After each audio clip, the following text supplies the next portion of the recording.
오늘 함께 은혜 나누실 말씀입니다. 창세기 12장 7절부터 10절까지 있는 말씀입니다. 제가 지금 성경책은 구약성경 14페이지에 있습니다. 창세기 12장 7절부터 10절입니다. 봉독해 드리도록 하겠습니다. 여호와께서 아브라함에게 나타나 이르시되 내가 이 땅을 내 자손에게 주리라 하신지라. 자기에게 나타나신 여호와께 그가 그곳에서 제단을 쌓고 거기서 베델 동쪽 산으로 옮겨 장막을 치니 서쪽은 베델이요 동쪽은 아이라. 그가 그곳에서 여호와께 제단을 쌓고 여호와의 이름을 부르더니 점점 남방으로 옮겨갔더라. 그 땅에 기근이 들었으므로 아브라함이 애굽에 거류하려고 그리로 내려갔으니 이는 그 땅의 기근이 심하였음이라. 아멘. 예, 올해도 고향 가시는 바쁜 길 모터사이클을 이용하시면 좋겠습니다. 탐 크루즈가 집에 가는 게 굉장히 급했나 봐요. 최근에 개봉된 그 미션 임파서블이라고 하는 영화의 한 장면이죠. 여러분 그 모터사이클 타고 달리는 그 모습 굉장히 시원한데요. 중간에 참 혹시 여러분들 염려하시는 분들 계실까봐 중간에 뭐 총 맞은 사람도 있고 막 벼락에서 떨어진 사람도 있고 그렇죠. 여러분 그 사람들 안 죽었습니다. 여러분 이거 영화니까 그렇게 생각하시고요.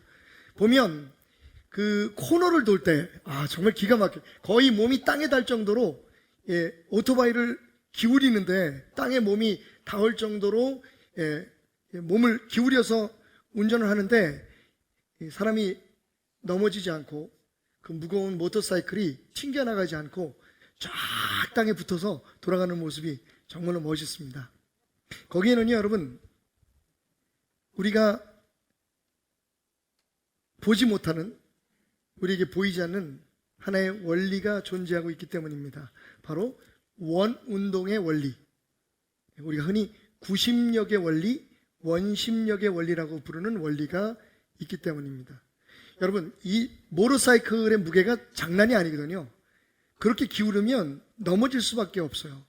그런데도 불구하고 넘어지지 않고 오히려 더 안전하게 코너를 빠른 속도로 돌 수 있는 것은 바로 구심력과 원심력의 원리 때문이라는 겁니다. 제가 여러분들에게 좀 더 친근하게 설명해 드리기 위해서 여러분 쥐불놀이 아십니까? 원래 정월대보름에 하는 건데 제 기억으로는 어렸을 때 저 도남동에서 할 때 그 둥근 달이 떠오르는 보름달이 떠오르는 이 중추절 추석이 되면 산에 올라서 그 쥐불놀이 불을 돌렸던 기억이 있습니다. 쥐불놀이 할 때 보면 제가 깡통이 없어가지고 내가 이렇게 컵을 가지고 이렇게 쥐불놀이를 만들었습니다.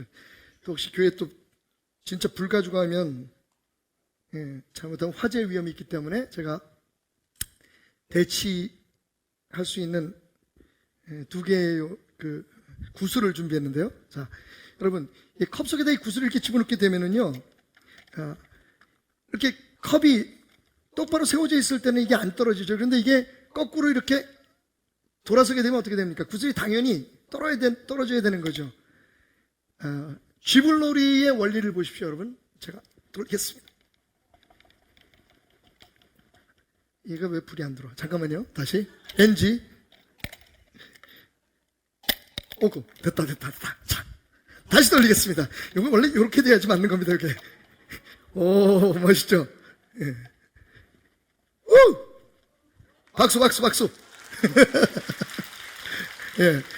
혹시 애들한테 우리의 전통놀이 쥐불놀이를 가르쳐 주시려면 그 LED 쥐불놀이를 사용하면 되겠습니다. 여러분 지금 제가 멈추니까 이게 떨어졌잖아요. 그런데 돌릴 때는 컵이 거꾸로 뒤집혀져도 떨어지지 않습니다. 그 이유는 아까 모터사이클이 코너를 돌 때 원운동을 할 때 누워도 넘어지지 않는 이유와 같습니다. 바로 원심력 때문이죠.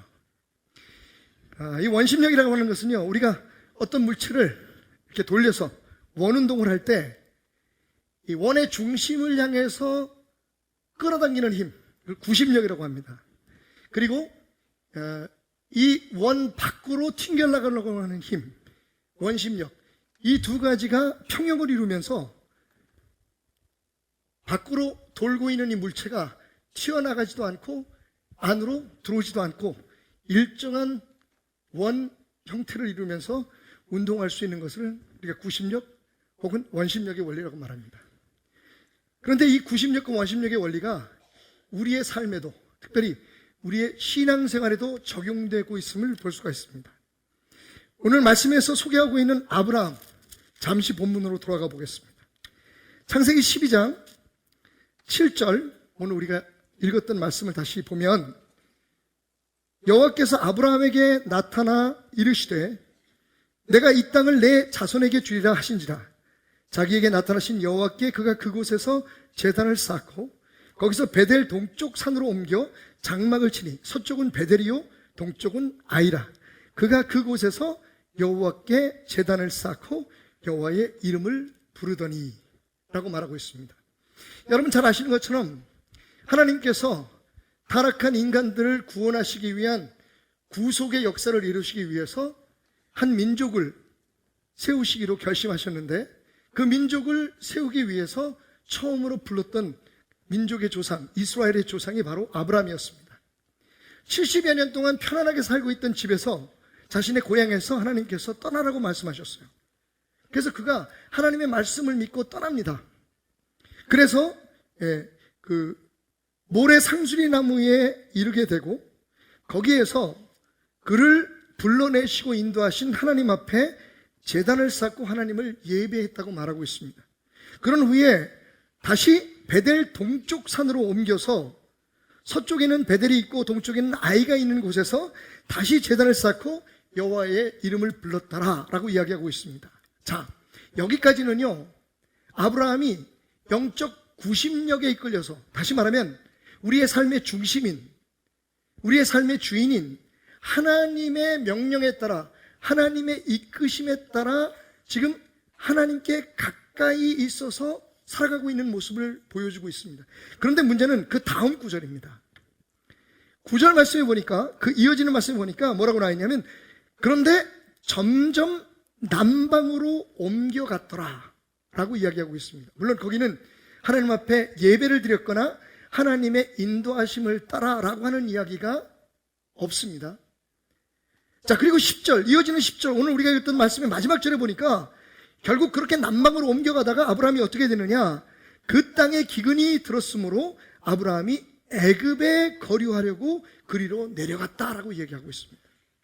그러니까 오늘 말씀의 7절과 8절까지는 하나님의 이끄심, 하나님의 인도하심을 따라 영적인 구심력에 이끌려 살아가는 아브라함의 모습을 보여주고 있다면, 점점 남방으로 옮겨갔다. 그리고 결국 세상을 상징하는 애굽, 하나님을 믿지 않는 땅 애굽으로, 하나님이 원치 않는 땅 애굽으로 내려갔다라고 하는 이 두 구절은 바로 세상을 향해서 편안한 삶을 위해서, 안락함을 위해서 살아가려고 하는 영적인 원심력에 이끌리는 아브라함의 모습을 보여주고 있다는 겁니다. 베델과 애굽 사이, 하나님과 세상 사이, 여러분 믿음의 조상인 아브라함도 그렇게 살아가면서 영적인 구심력과 원심력 사이에서 그의 신앙을 지켜가고 있음을 볼 수가 있습니다. 구심력이 강하면 당연히 하나님의 이끌림을 받고 하나님의 축복을 받고 하나님에게 인도하심을 받아서 살아가게 되겠지만, 이 구심력이 약해질 때 아브라함은요, 점점 세상을 향해서 남쪽 땅, 편안하고 안락하고 그에게 인간적인 만족을 줄 수 있는 애굽을 향해 멀어져 가고 있음을 오늘 우리는 성경을 통해서 볼 수가 있습니다. 자, 그런데 우리의 삶에 이렇게 영적 구심력과 원심력이 작용한다고 하는 것은 믿음의 영웅인 사도 바울의 고백을 통해서도 알 수가 있어요. 그러면 사도 바울이 누구입니까? 사도 바울이 예수님 이후에 2000년 기독교 역사에 가장 큰 영향력을 미친 사람이에요.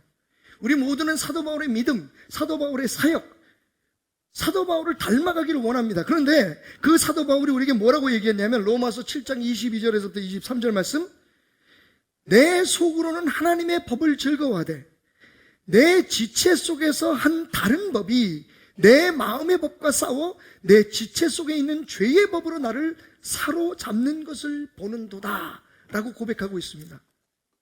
그리고 이어지는 말씀 속에 그는 이렇게 탄식하죠. 오호라, 나는 곤고한 자로다. 사도 바울이 마음으로는 하나님의 뜻을, 하나님의 법을 지키려고 하나님께 가까이 되고 몸부림을 치는데, 그런데 자신의 육체 속에 또 다른 법 하나가 작용하고 있어서 그것은 자꾸만 하나님이 원하시는 삶의 반대편으로 세상적인 삶을 향해서 자신을 끌어내려고 하는 이 갈등 속에 사도 바울이 몸부림치고 있는 고백을 우리에게 들려주고 있다는 겁니다. 바로 이것이 우리 신앙의 현주소입니다, 여러분. 우리가 매일매일 매주 교회를 나옵니다.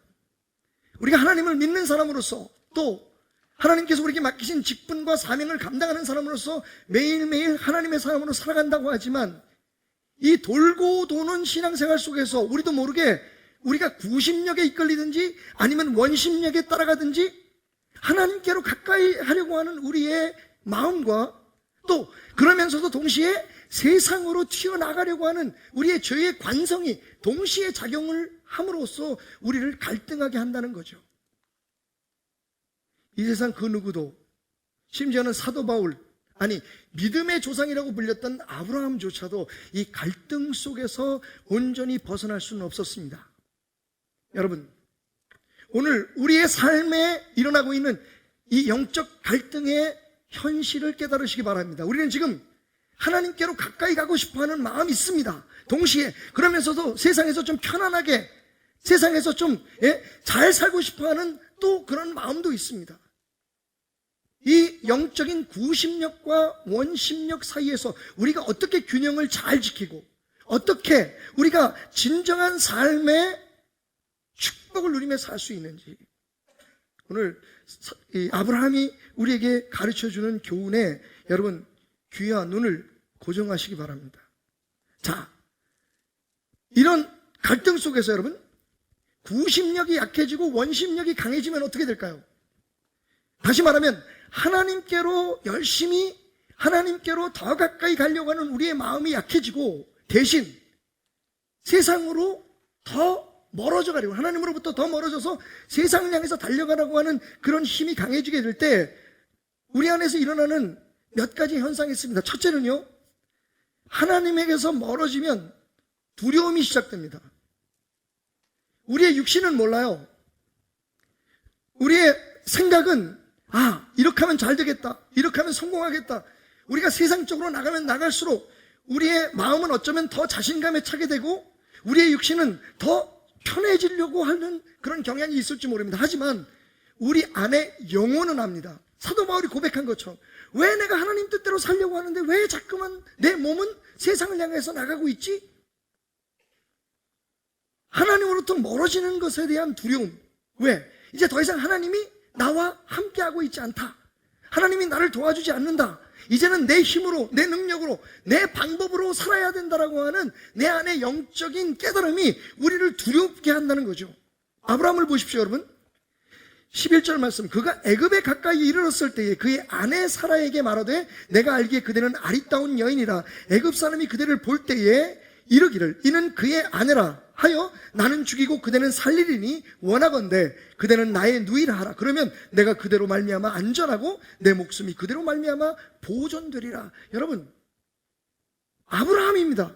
다른 사람도 아니고 70년 동안 정말 편안하게, 정말 안전하게, 정말 익숙한 상황 속에서 살던 그에게 하나님께서 어느 날 나타내셔서 아브라함아, 내가 인도하는 것으로 너는 따라 나와라. 아비집 고향을 떠나라. 여러분, 쉬운 일이 아니었을 겁니다. 그런데 하나님만 믿고 하나님만 의지하고 아브라함은요 순종을 했어요.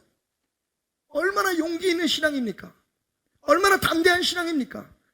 그런데 여러분, 그랬던 아브라함이 지금 어떻게 하고 있습니까? 지금요 자기 아내를 다른 남자의 품에 안기도록 허락하고 있습니다. 왜? 살고 싶어서요. 사례가 너무 아름다웠던 것 같습니다. 이제 애굽 땅에서 살려면 그 주변 사람들이 자기의 아내인 사라에 대해서 눈독을 들이고 사례를 자기의 여인으로 삼기 위해서 남편인 아브라함을 죽일까봐 아브라함은 그게 두려웠습니다. 그래서요 타협을 합니다. 그래서 거짓말을 합니다. 사람들에게 당신이 내 누이라고 말하라고. 그래야 내가 살 수 있다고. 아무리 봐도 아브라함답지 않은 행동입니다. 왜 그랬을까요? 씻을 수 없는 이 엄청난 실수를 왜 아브라함은 스스로 선택할 것일까요? 그는요, 하나님이 자기와 함께 한다는 것을 확신할 수 없었습니다. 그의 삶에는 예배가 사라져버렸어요. 남쪽으로 이동하면서 그는 더 이상 하나님께 기도하지 않았습니다. 자기의 생각, 자기의 의지, 자기의 편안함을 위해서 스스로 선택한 길이기 때문에 하나님이 자기와 함께 하실 수 있다는 것, 하나님이 나를 도와주실 것이라는 것, 이 위기 속에서도 하나님은 나를 지키신다는 보장이 앞섰어요. 하나님이 있으라고 하는 것을 떠났기 때문입니다. 그의 영혼은 그것을 알고 있었어요. 여러분, 혹시 여러분 살아가는 동안에 여러분의 마음속에 두려움이 밀려오고 그 두려움으로 말미암아 스스로 비겁해지는 당신의 모습을 발견한다면 지금 여러분이 영적인 원심력에 이끌리고 있다는 것을 기억하시기 바랍니다. 하나님을 떠나면 두려워져요. 하나님을 떠나면 비겁해집니다. 우리 스스로를 지켜야 되기 때문이에요. 내 힘으로 이루어 나가야 되기 때문입니다. 정말 우리가 하나님을 가까이 하고 하나님 안에 우리의 삶을 머물게 할 때는요, 무슨 일이 있어도 하나님이 우리를 도와주실 거라고 하는 확신이 생겨요. 담대함이 있습니다. 그래서 익숙하고 편안한 삶을 떠나도 두렵지 않아요. 새로운 일을 시작해도 무섭지 않습니다. 왜? 하나님이 모든 것을 합하여 선을 이루시는 가장 좋은 길로 인도하시는 하나님이 나를 이끄신다는 것을 내가 알고 있기 때문입니다. 그런데 그 하나님을 떠나서 내 마음대로 하려고 하면, 내 뜻대로 하려고 하면 당연히 내 영혼이 두려워질 수밖에 없는 거예요. 자그만 일에도 무너집니다. 아무것도 아닌 일에도 비겁해지기 시작하죠. 그래서 세상과 타협하게 되고 아부하게 되고 옳지 않은 길을 선택할 수밖에 없는 것이 우리의 실존이라는 사실을 기억하시기를 바랍니다. 두 번째로, 하나님을 떠나면, 그래서 영적인 원심력에 이끌리게 되면 가치관의 혼동이 시작됩니다. 14절 말씀부터 보십시다. 아브라함이 애굽에 이르렀을 때의 애굽 사람들이 그 여인이 심히 아리따움을 보았고 아브라함이 염려한 그 일이 일어난 거예요. 바로의 고관들도 그를 보고 바로 앞에서 칭찬함으로 그 여인을 바로의 궁으로 이끌어 들인지라. 얼마나 아름다웠는지 왕이 자기의 첩으로 삼으려고 사라를 자기의 궁으로 데려갑니다. 왜냐하면 물어봤더니 아브라함의 누이라는 거예요. 남편이 없지 않습니까? 그러니까 바로 입장에서는 윤리적으로 도덕적으로 아무런 문제가 없는 거예요. 자, 이에 바로가 그로 말미암아, 그렇게 함으로 말미암아 아브라함이 자기 아내를 자신의 궁으로 이끌어 오는 것에 대해서 아무런 반대도 하지 않고 아무런 문제 제기도 하지 않은 것으로 말미암아 아브라함을 후대함으로 아브라함이 양과 소와 노비와 암수나기와 낙타를 얻었다고 말합니다. 여러분, 그 대가로 부자가 됐어요. 자기 부인을 자기 생명을 위해서, 살기 위해서 다른 남자의 방으로 들어가도록 허락함으로 말미암아 아브라함이 부자가 됐단 말이에요. 아브라함은 그것을 거절하지 않았습니다. 여러분, 도대체 아브라함이 어떻게 된 겁니까? 가치관에 혼동이 온 거예요. 하나님이 마땅히 최우선이고, 그리고 내가 사랑하는 사람들을 지키는 것이 가장으로서, 내 사랑하는 아내를 책임지는 것이 남편으로서의 할 일이라는 것을 어쩌면 잊고 있는지도 몰라요. 돈만 많이 벌면, 부자가 되면 원래 애굽으로 간 목적이 그거였잖아요. 하나님이 인도하신 땅에는 살 수가 없는 거예요. 지금 당장은 고통이 있고 아픔이 있는 겁니다. 그러니까 좀 잘 살아보겠다, 타협을 한 겁니다. 가치관이 바뀐 거예요. 예전에는 그가 그의 고향을 떠날 때만 해도 하나님이 우선이었어요. 하나님의 인도하심이 우선이었습니다. 하나님의 약속이 우선이었습니다. 그래서 편안하고 안락한 삶을 떠난 거예요. 박차할 수 있었던 거예요. 그런데 이제요, 여러분 보십시오. 그렇게 하나님을 따라오던 아브라함이 다시 물질을 따라갑니다. 안전함을 따라갑니다. 안락함을 따라갑니다. 사랑하는 여러분, 혹시 우리가 우리의 삶에 진짜 중요한 게 뭔지, 도대체 우리가 이 세상에 왜 살고 있고 무엇을 위해 살아야 하는지에 대해서 혼동을 느끼고 있다면, 지금 당장 지켜야 될 것 대신에 다른 것을 쫓고 있다면, 우리가 영적 구심력에서 멀어져 영적인 원심력을 따라 가고 있다는 사실을 인지하셔야 됩니다.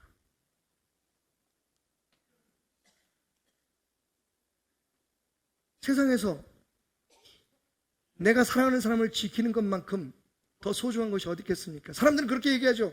내가 밖에 나가서 이렇게 열심히 돈을 버는 건 매일매일 아부하고 타협하고 비리를 행하고 이렇게 막 돈을 모으는 건 다 내 새끼들 때문이야. 내 부인 때문이야. 내가 우리 가족들을 잘 살게 해주기 때문이야. 여러분,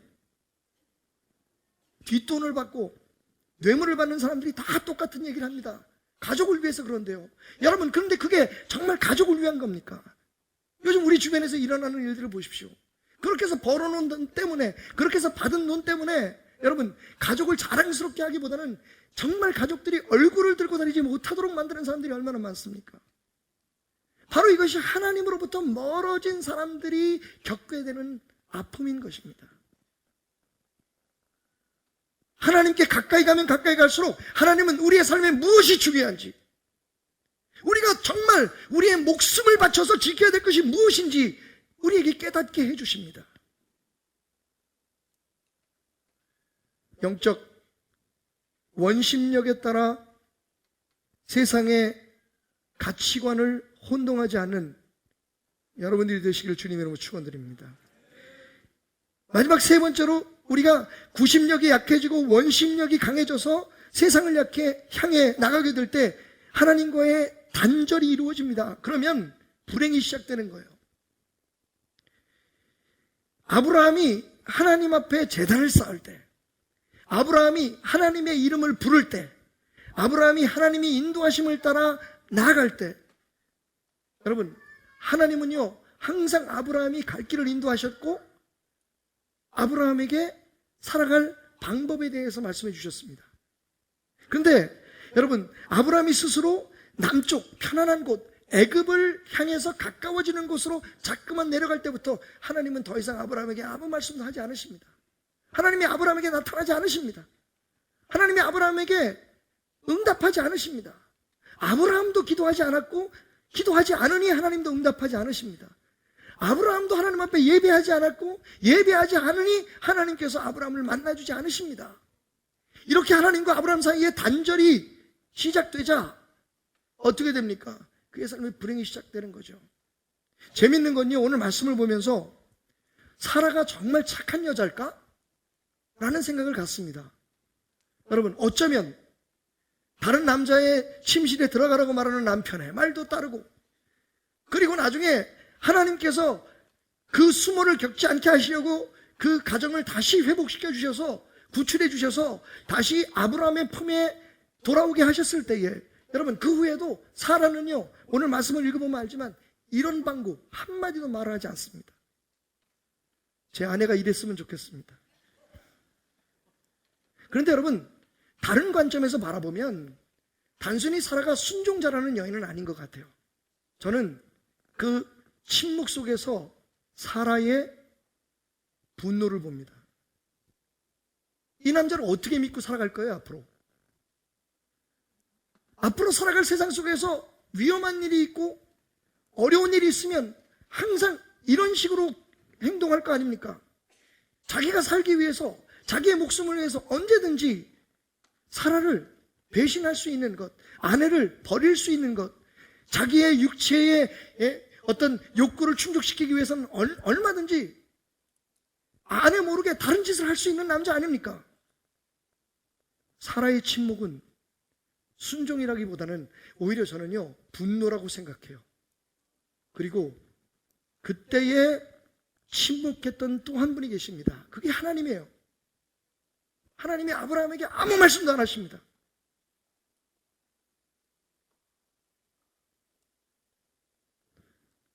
또 중요한 사실 하나는 13장에 보면요, 13장 6절부터 아들처럼 생각하고 데려왔던 롯과의 사이에 분쟁이 기록되어 있습니다.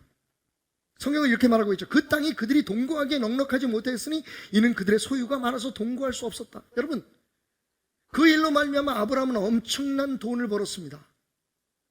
말하자면 세상에서 우리가 추구하는 것을 이룬 거예요. 그런데 여러분, 결과가 어떻게 됩니까? 그걸로 인해서 말씀드렸듯이 아내와의 사이에 관계가 단절되고 하나님과의 사이에 관계가 단절되고 나아가서는요, 아들처럼 생각했던 롯에게 배신을 당합니다.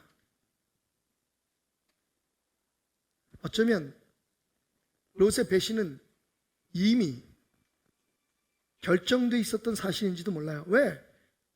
가만히 보니까 삼촌이 하는 짓이 정당하지 않단 말입니다. 자기의 목숨을 위해서 자기 아내까지도 팔아버릴 만한 남자라면 나도 배신할 수 있다고 생각했을지도 모른다는 겁니다. 여러분, 어떻게 믿겠어요, 롯이? 이러다가 자기 아내도 팔아먹는데 무슨 일이 있으면 나를 버리고 도망가지 않을까? 나를, 하나님을 쫓아서 왔다는 이 험난한 길에서 나를 어느 한 곳에다 딱 던져놓고는 자기 살겠다고 자기 가족만 챙기고 도망가지 않을까? 롯은요, 자기 스스로 살 길을 찾아야 했습니다. 롯이 배은망덕하죠. 그래도 그러면 안 되는 거죠. 하지만 그렇다고 우리가 지금 롯을 만나서 당신은 그러면 안 되는 거야. 당신 아버지가 죽었을 때 아브라함이 당신에게 어떻게 했어? 아버지 같은 사람에게 그렇게 등을 돌려대면 되나? 라고 얘기하면 아마 롯은 그렇게 얘기했을 거예요. 우리 삼촌이요? 그분도 좋은 사람은 아니에요. 저는 그 삼촌을 믿을 수 없습니다. 라고 말이죠. 우리가 하나님으로부터 단절되면요, 우리의 삶 속에 두려움이 밀려오고 그 두려움은 우리를 비겁하게 만들고 우리의 가치관을 혼동시키고 마침내 우리의 관계를 끊어버립니다. 불행하게 만들죠. 할 말이 없잖아요. 아버지가 뭘 잘해서, 엄마가 뭘 어떻게 해서 우리한테 그렇게 살라고 말합니까? 라고 자네들이 얘기한다면 뭐라고 답하겠습니까? 지금 당신들이 얻어놓은 이 부가, 우리를 위해서 쌓아놨던 그 물질이 정당하게 번 것입니까? 하나님의 은혜로 모은 것입니까? 라고 자네들이 묻는다면 여러분 뭐라고 대답하시겠습니까? 그래서 우리는 하나님을 향한 우리의 열망, 즉 영적인 구심력에서 멀어지면 안 됩니다. 자, 그렇다면 어떻게 그 영적 구심력을 강화할 수 있을까요? 첫 번째는요, 우리의 삶의 목표를 편안함이 아닌 거룩함에 둬야 한다는 겁니다. 따라합시다. 편안함이 아닌 거룩함을 목표로 삼으라. 좀 불편해도요, 좀 힘들어도요, 하나님 앞에 거룩하게 사는 것이 진정한 행복이라는 사실을 우리가 깨달을 줄 알아야 합니다. 다시 말하면 좀 더 편안하게 살고 우리 사랑하는 사람들에게 좀 더 편안한 미래를 보장시켜주기 위해서 타협하지 말라는 겁니다. 하나님을 떠나지 말라는 겁니다. 원심력에 끌려가지 말라는 겁니다. 오늘 12장 12절 말씀부터 보십시다. 그가 애굽에 가까이 이르렀을 때에 그의 아내 사라에게 말하되 내가 알기에 그대는 아리따운 여인이라. 여러분, 그로 인해서 아브라함은 생명의 보장을 받습니다. 하지만 그것을 떳떳한 축복이라고 이야기할 수 있는 사람은 아무도 없습니다. 그리스도인의 궁극적인 목표는요, 하나님을 믿지 않는 사람들은 모르겠습니다. 적어도 하나님을 알고 날 위해서 십자가에 피 흘려 죽기까지 나를 사랑하신 예수 그리스도의 사랑을 아는 사람이라면 삶의 목표가요, 성공이 아니라 거룩함이 되어야 합니다. 그 거룩함 속의 성공을, 그 거룩함 속의 부요함을, 그 거룩함 속의 축복을, 그 거룩함 속의 안락을 추구하는 것이, 다시 말하면 우리가 성공하고 편안하고 잘 되기 위해서 거룩함을 팔아버리는 게 아니라 거룩하기 위해서 우리의 삶의 모든 것을 쏟아놓고 그 결과로 하나님이 부어주시는 진정한 행복, 진정한 축복을 누리겠다고 하는 삶의 목표를 갖는 것이 하나님의 사람들의 진정한 삶의 목적이 되어야 된다는 겁니다. 우리는 하나님을 믿습니다. 우리를 위해서 이미 가장 좋은 때에 가장 좋은 것으로 가장 좋은 방법으로 주실 그분을 믿습니다. 그래서 우리의 목표는 그분에게 있어야 되는 겁니다. 그분이 주시는 그 어떤 것이 아니라 그분 자신이, 하나님이 우리의 삶의 목표가 되어야 됩니다. 언젠가 저는 거룩함이 다른 사람들보다 경건하고 다른 사람보다 특별한 행동을 하거나 신앙의 모습을 보이는 것이 아니라 하나님 앞에 쓰임받을 수 있는 상태가 되는 것이라고 말씀을 드렸습니다. 하나님이 쓰셔야 합니다. 우리의 힘과 우리의 노력이 아니라 하나님의 쓰시는 그 힘으로 말미암아 우리가 이 땅에서 잘 되는 것, 그것을 우리는 진정한 성공이라고 말합니다. 편안함이 아닌, 성공이 아닌 거룩함을 목표로 삼으시기 바랍니다. 그러면 우리가 하나님 앞에 가까이 가게 됩니다. 다음에는 모든 경우에 하나님께 부르짖으라는 겁니다. 한번 따라합시다. 모든 경우에 하나님께 부르짖자. 여러분, 말씀드렸듯이 아브라함이 구심력에 이끌릴 때와 원심력에 이끌릴 때에 극명하게 드러나는 차이가 있습니다. 그가 하나님께로 가까이 가고 하나님에 의해서 이끌림을 받고 하나님의 축복 속에서 살아갈 때는요, 항상 그의 삶에 하나님의 이름을 부르는 일이 있었다고 성경은 말하고 있습니다. 8절 말씀 보십시오. 거기서 베델 동쪽 산으로 옮겨 장막을 치니 서쪽은 베델이요 동쪽은 아이라. 그가 그곳에서 여호와께 제단을 쌓고 여호와의 이름을 부르더라. 여러분, 여호와의 이름을 불렀다는 것은 무엇을 뜻할까요? 하나님 앞에 기도했다는 겁니다. 하나님의 도우심을 요청했다는 겁니다. 기도는요, 큰 일이 터지고 우리의 힘으로 할 수 없는 일이 있을 때 하나님의 도움을 구하기 위해서 하는 것만이 아닙니다. 기도는요, 궁극적으로 하나님을 우리 곁에, 우리가 하나님 곁에 머물기 위한 하나의 습관인 겁니다. 삶의 스타일인 겁니다. 그래서 사도 바울은 우리에게 이렇게 권합니다. 쉬지 말고 기도하라. 쉬지 말고 기도하라는 것은 기도의 능력, 지난주에도 말씀드렸지만 기도의 그 능력 자체를 의지하기 때문이 아니라 기도가 우리를 하나님께 붙어있게 하기 때문입니다. 우리가 그분의 이름을 부른다는 것은 그분을 기억한다는 것이고 그분을 인정한다는 것이고 그분에게 우리의 삶을 의뢰한다는 것이니 쉬지 않고 기도하는 사람의 삶 속엔 하나님은 항상 가까이 있습니다.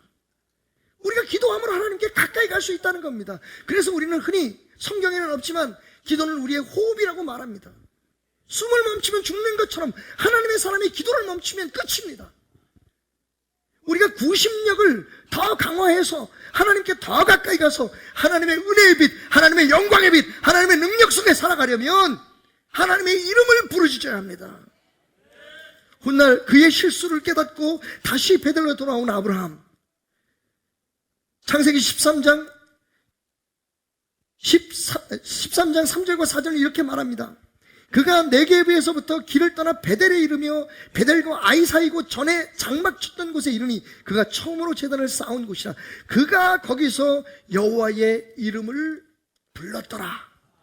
여러분, 하나님을 찾는 것이 회복될 때, 기도가 회복될 때 우리는 하나님께로 가까이 갈 수 있는 겁니다. 하나님과 함께 할 수 있는 겁니다. 여러분, 모든 일에 기도로 시작하시고 기도로 진행하시고 기도로 끝내시기 바랍니다. 이런 거는 기도 안 해도 돼 라고 생각하지 마십시오. 가장 작은 일부터, 가장 사소한 일부터 모든 것이 하나님과 함께 해야 하는 것임을 기억하시고 하나님의 이름을 부르십시오.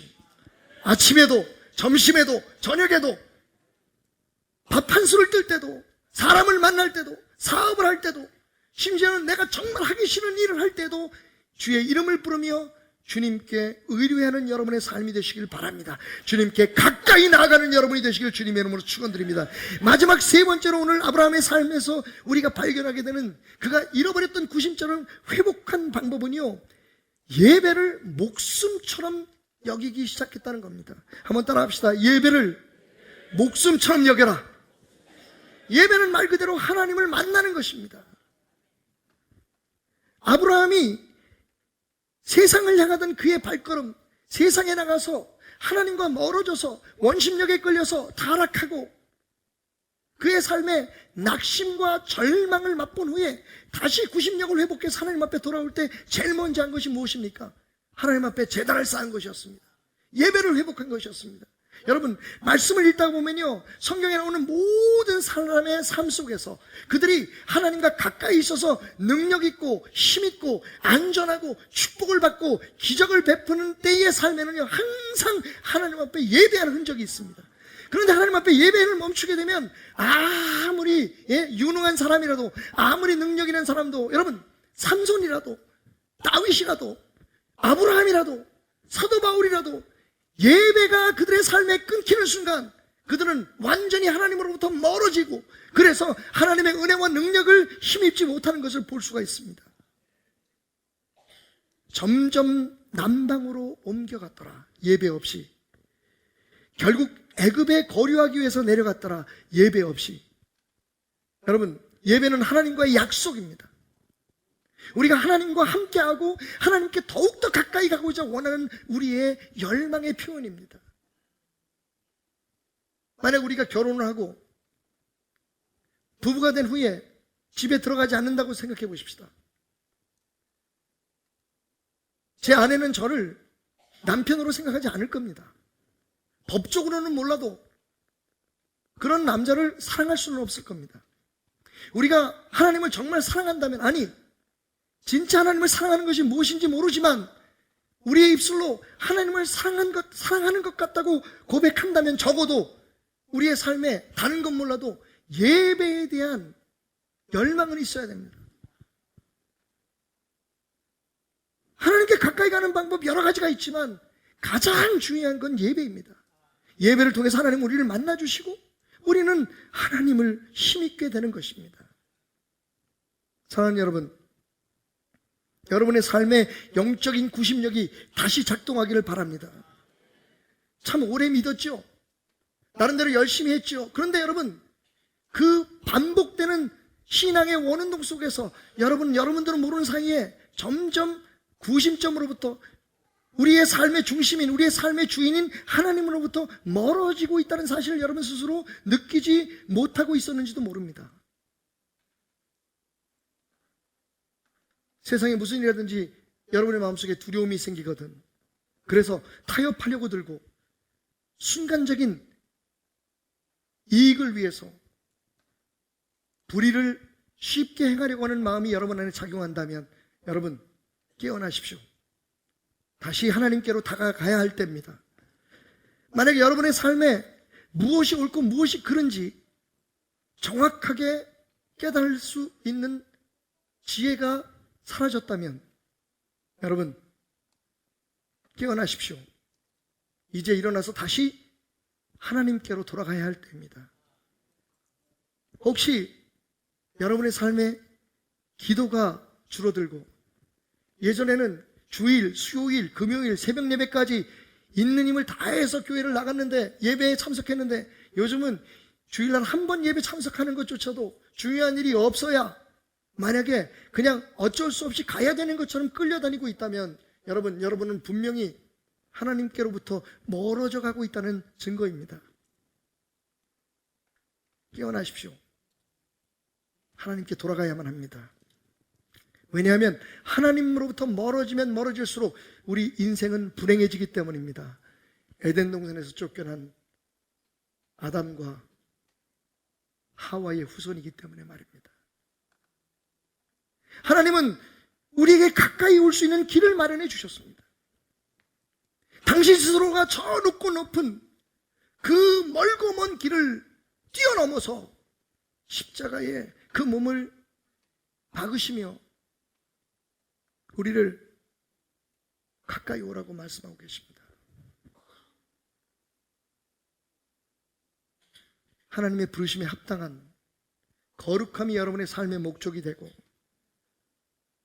사사로운 일조차도 하나님 앞에 기도함으로 맡겨드리며, 내 삶의 예배는 다른 건 몰라도 예배만은 절대로 포기할 수 없다는 마음으로 하나님을 찾고 찾을 때에 그 영적인 구심력이 여러분을 살게 할 것입니다.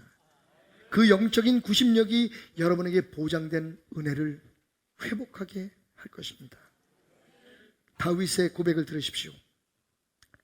그는 시편 91편 14절에서 15절까지의 말씀을 통해 이렇게 말합니다. 하나님이 이르시되 그가 나를 사랑한즉 내가 그를 건지리라. 그가 내 이름을 안즉 내가 그를 높이리라. 그가 내게 간구하리니 내가 그에게 응답하리라. 그들이 환난 당할 때에 내가 그와 함께하여 그를 건지고 영화롭게 하리라. 하나님은 어떤 사람들을 위험에서 건지십니까? 어떤 사람들을 높이 들어 영화롭게 하십니까? 하나님은 어떤 사람의 기도에 응답하십니까? 오늘 하나님은 말씀하십니다. 나를 사랑하는 자를 내가 구원하며 내 이름을 아는 자에게, 내 이름을 부르는 자에게 내가 높이 들어 영화로움을 누리게 하며 내게 간구하는 자, 내게 기도하는 자의 기도에 응답하리라. 하나님께 가까이함이 우리의 복입니다. 우리 옆 사람에게 인사합시다. 하나님을 가까이함이 당신의 복입니다. 우리 가슴에 손을 얹고 고백합시다. 하나님이 나와 함께 하심이 나의 복입니다. 여러분, 영적 구심력을 작동하십시오. 하나님께로 더 가까이 가십시오. 여러분이 무슨 일을 하든, 여러분이 어떤 계획을 가지고 있든 그 일을 잘하려고 하지 마시고 먼저 하나님께 가까이 가기를 힘쓰십시오.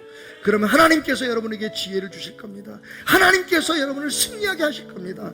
기도하는 자에게 응답하신다고 하신 하나님께서 사랑하는 자에게 그 사랑을 보여주시겠다고 약속하신 하나님께서 여러분의 앞길을 인도하시기를 주님의 이름으로 축원합니다. 말씀을 준비하면서요, 저는 이런 생각을 했어요. 참 이상하다. 이렇게 실수하고 시간만 나면 조금만 긴장을 풀면 영적인 원심력에 끌려 세상으로 가려고 하는 아브라함을 하나님은 왜 그렇게도 끝까지 포기하지 않으셨을까? 여러분, 아브라함과 하나님의 관계가 단절됐을 때도 하나님은 아브라함을 포기하지 않으셨습니다.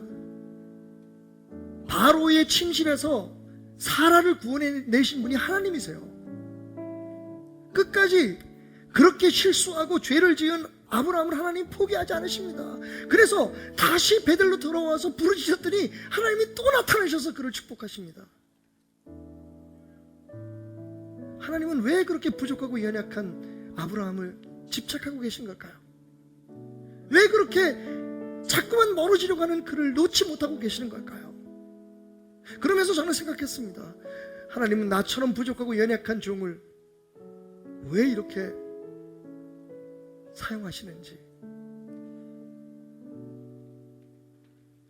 내가 그분이 사용하실 만한 능력도 재주도 없는데, 자격도 없는데 하나님은 왜 날 포기하지 않으시고 끝까지 붙드시는 건지, 그리고 그분께 가까이 하게 하는지.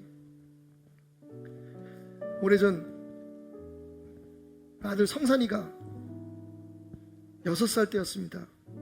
한국에 막 나오기 직전에 저희가 살던 성도님들이 마련해준 조그만 임대 아파트에 좀 낡은 집이기 때문에 이 전구가 잘 고장이 났어요. 전기 흐름이 미국인들에게 별로 좋지 않았던 것 같습니다.